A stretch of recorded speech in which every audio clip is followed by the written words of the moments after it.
Bonjour, bonjour tout le monde. J'espère que vous allez très bien. Aujourd'hui, nous allons parler de ce sujet qui préoccupe toutes les langues et qui pose des gros problèmes au monde actuellement. Vous l'avez compris, il s'agit du coronavirus, du Covid-19. Alors, avant d'en parler, j'ai pensé faire une rétrospective pour qu'on comprenne un peu comment est-ce que les choses évoluent, ou du moins ce qui se passe réellement avec les épidémies dans le monde. Pour cela, nous avons commencé bien sûr par le paludisme. Le paludisme, qu'en est-il exactement? En 2013, le paludisme a contaminé euh, 198 millions de personnes. Et nous avons eu 584 000 morts. La plupart de ces morts se trouvaient en Afrique. C'est ce qu'a causé le paludisme pour cette année. Et pratiquement chaque année, les résultats sont similaires. Ceci étant, nous avons également le choléra. Pour le choléra, nous avons annuellement 1,3 à 4 millions de cas, et soit environ 21 000 à 143 000 morts chaque année causés par le choléra, qui est une maladie hydrique, c'est-à-dire causée par l'eau, venant de l'eau. On sait très bien comment se prémunir, comment éviter les épidémies, mais chaque année, voilà le bilan que nous avons dans le monde pour le cas de cette maladie-là. Pour la fièvre typhoïde, le bilan n'est pas euh, n'est pas super non plus, parce que nous avons 20 millions de cas chaque année environ, et nous avons plus de 200 000 morts par an dans le monde. Parlons maintenant de la fièvre Ebola. La fièvre Ebola, entre mars 2014 et mai 2016, nous avons enregistré à travers le monde 28 000 cas, soit 20 000 morts. Vous voyez qu'ici, le nombre de morts est très, très élevé.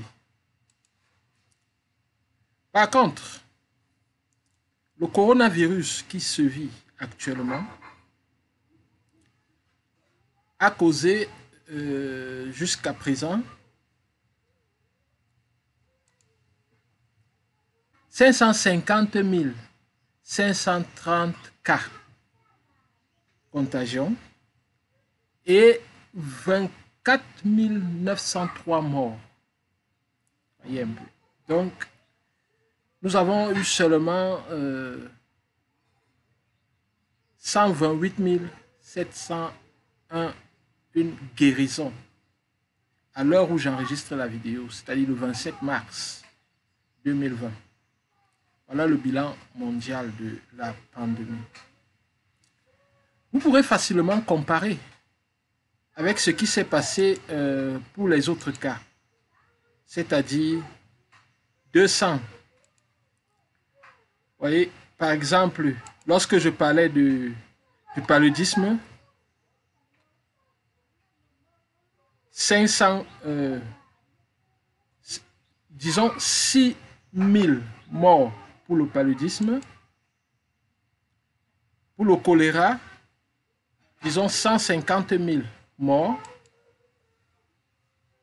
Pour la fièvre typhoïde, 200 000 morts. Pour la fièvre Ebola, 20 000 morts. Le coronavirus actuellement n'a que 24 000 morts. Suivez très bien.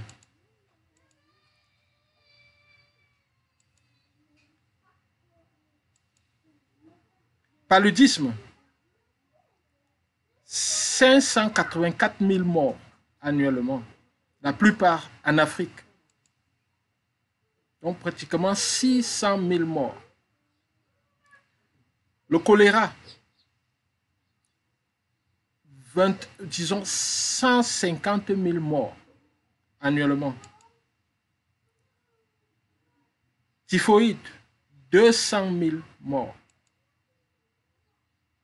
Ebola, 20 000 morts. Covid-19, disons 25 000 morts.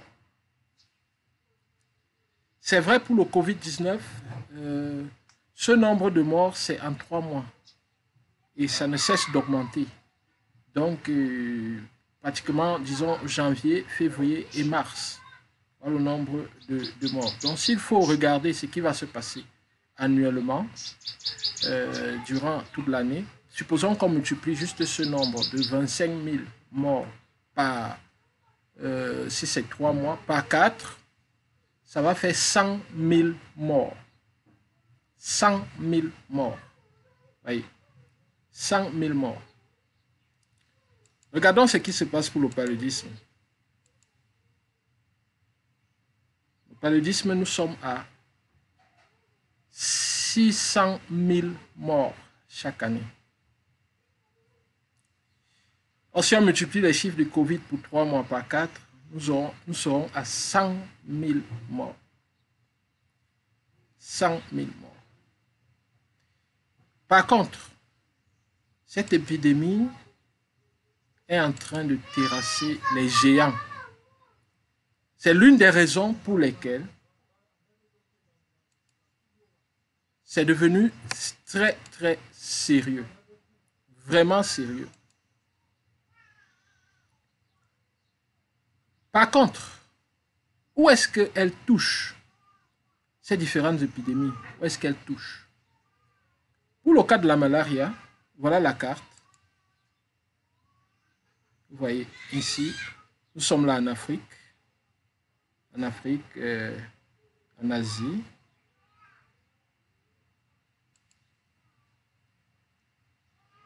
Vous voyez la carte d'épidémie de malaria, nos malaria ici. Donc, disons que c'est en bas. Ça se passe en bas. Ici, ça se passe en bas. Le choléra, regardons où ça se passe. Le choléra, ça se passe aussi là, bien plus bas. Voyez. Continuons.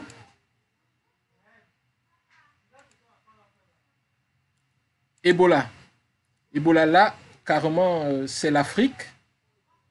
Nous sommes ici en Guinée, Sierra Leone, Libéria, le Nigeria, quelques cas, le Mali, quelques cas.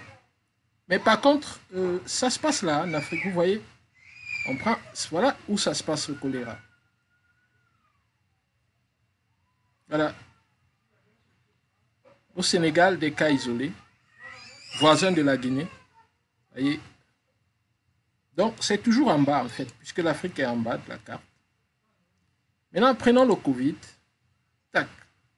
Du moins, pour l'instant, le Covid, c'est en haut. Vous voyez, c'est en haut.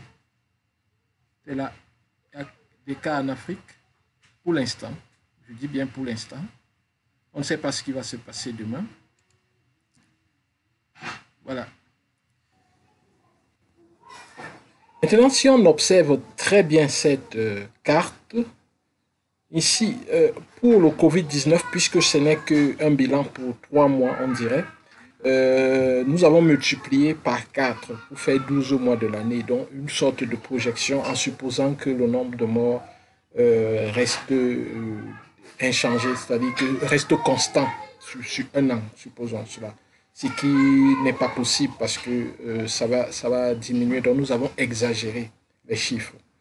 Maintenant, en exagérant les chiffres, supposons que, n'est-ce pas, le paludisme ici, vous voyez là sur le graphe, le nombre de morts que le paludisme cause par an. Nous sommes là près de 600 000 morts. Seconde épidémie, c'est la typhoïde. la typhoïde est à 200 000 morts par an.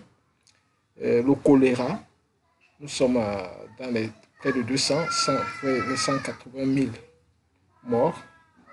Le Covid-19, lui, se situe ici à environ 100 000 morts. Voilà. Ebola, ainsi, puisque ça a touché quelques régions et ça a été rapidement circonscrit, nous dirons que nous sommes là. Donc, en conclusion, nous pouvons dire que l'épidémie, en fait, du moins, ce qui tue le plus de personnes, du moins parmi les 5 maladies que nous avons recensées, c'est le paludisme. Et le nombre de personnes, ça tue plus de personnes en Afrique. Et nous nous souvenons que l'artémisia, qui est une plante médicinale qui éradique totalement le paludisme, a été durement combattue et est toujours combattue, simplement parce que justement, elle ne donne pas de l'argent aux firmes pharmaceutiques. Et nous avons vu dans le reportage Malaria Business jusqu'où ces firmes-là sont prêtes à aller pour s'imposer.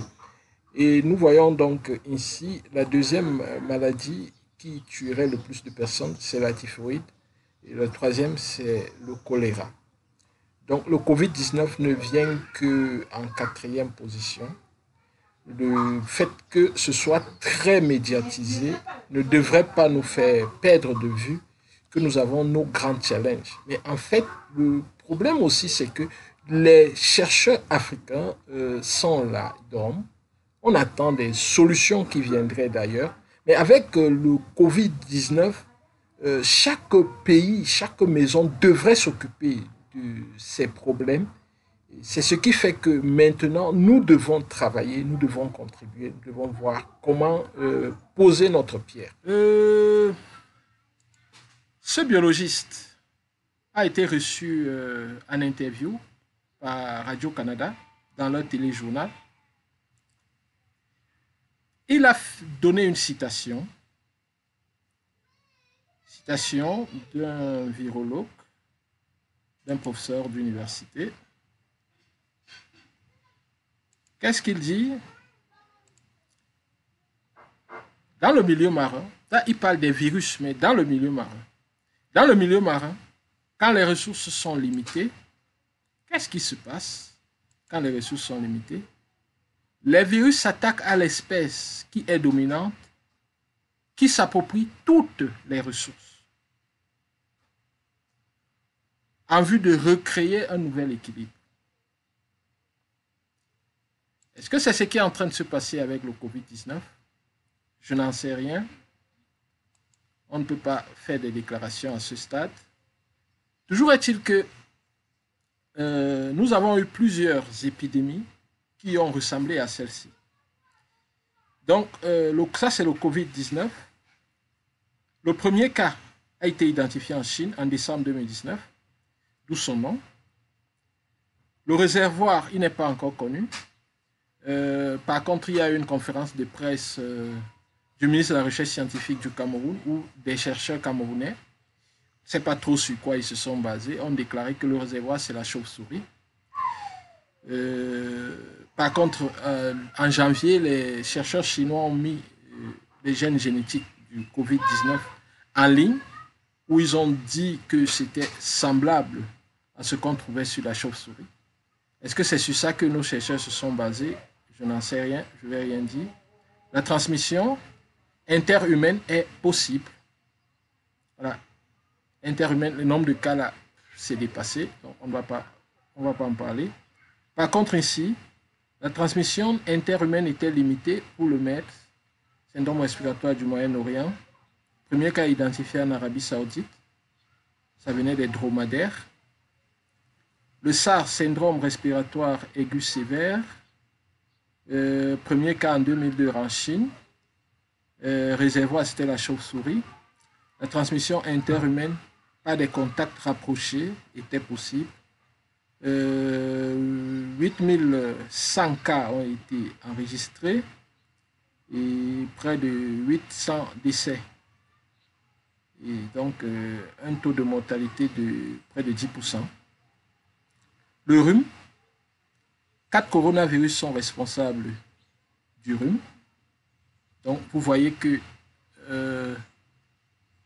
tout ce qu'on raconte dans les réseaux sociaux, on dit oh non, le coronavirus existait depuis, ils nous disent que c'est nouveau, c'est faux et tout. On dit 4 coronavirus sont responsables du rhume. Donc, comprenez donc que les coronavirus, ça existe, mais celui-ci, c'est juste un nouveau. Les réservoirs, ce sont des hommes et les animaux.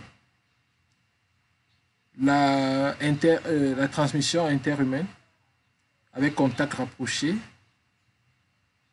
ou les surfaces infectées. Plusieurs personnes peuvent contracter le rhume, mais généralement, ils ne tuent pas. Voilà. Maintenant, le coronavirus a pris le monde, a pris plusieurs aéroports, en passant par plusieurs aéroports, comme on dit. Mais sachez qu'une étude avait été faite pour voir la probabilité d'arrivée du coronavirus dans certains pays.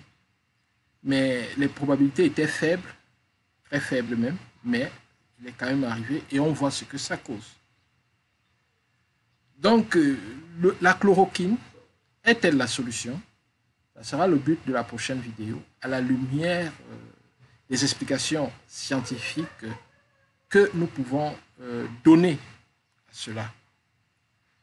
Le professeur Raoul, qui en parle aujourd'hui, n'est pas le premier à avoir fait des tests là-dessus. C'est juste que lorsque ça vient d'Asie ou de l'Afrique, le monde ne prend pas au sérieux.